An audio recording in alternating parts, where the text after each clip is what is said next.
আপনার স্কিন যদি ড্রাই হয়ে থাকে এবং ডিহাইড্রেট হয়ে থাকে, এই গরমের মধ্যে আসলে আপনারা হেভি টাইপের ময়শ্চারাইজার কিন্তু ব্যবহার করতে পারেন না। এবং এই গরমের মধ্যে আপনারা বেস্ট একটি হাইড্রেশন বা আপনাদের ডিহাইড্রেট স্কিনের জন্য আপনারা প্রপার ওয়েতে কীভাবে আসলে হাইড্রেশন মেনটেন করবেন। আসসালামু আলাইকুম এভরিওয়ান। আজকে মূলত ড্রাই বা ডিহাইড্রেট স্কিনের যে ময়শ্চারাইজার প্রদান করবেন, সেটার পাশাপাশি আপনারা একটা অ্যাসেন্স কিংবা টোনার ব্যবহার করতে পারেন।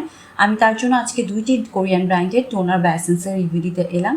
একটি হচ্ছে নামবাজিংয়ের ব্র্যান্ডের, এটি হাইড্রেটিং, এবং এটির পাশাপাশি কিন্তু এটাতে নামবাজিংয়ের মধ্যে যে ফার্মেটেড প্রোডাক্ট রয়েছে, এই 50 ধরনের ফার্মেটেড প্রোডাক্টের বেনিফিটেড এবং নাইসিনামাইড রয়েছে, এবং এটি কিন্তু বেশ হাইড্রেটিং, যা ডিহাইড্রেট স্কিনকে এবং আপনার স্কিন যদি অ্যাকনিপ্রোন হয়ে থাকে, নাইসিনামাইডের বেনিফিটসগুলো আপনারা পেয়ে যাবেন।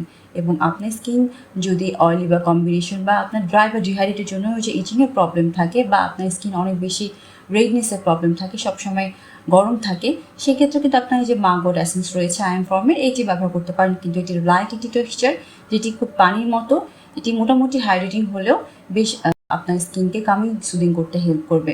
দুইটি এসেন্সই কিন্তু আপনারা ময়শ্চারাইজার আগে ব্যবহার করে ফেলতে পারেন। তাই অলওয়েজ মনে রাখবেন, ড্রাই স্কিনের জন্য বা ডিহাইড্রেট স্কিনের জন্য আপনারা যদি ময়শ্চারাইজার আপনাদের পর্যাপ্ত যদি ময়শ্চার প্রদান না করতে পারে, তাহলে আপনারা কিন্তু এই ধরনের এসেন্স বা যে কোনো এসেন্স কিন্তু আপনার বাজেটের মধ্যে আপনারা রাখতে পারেন।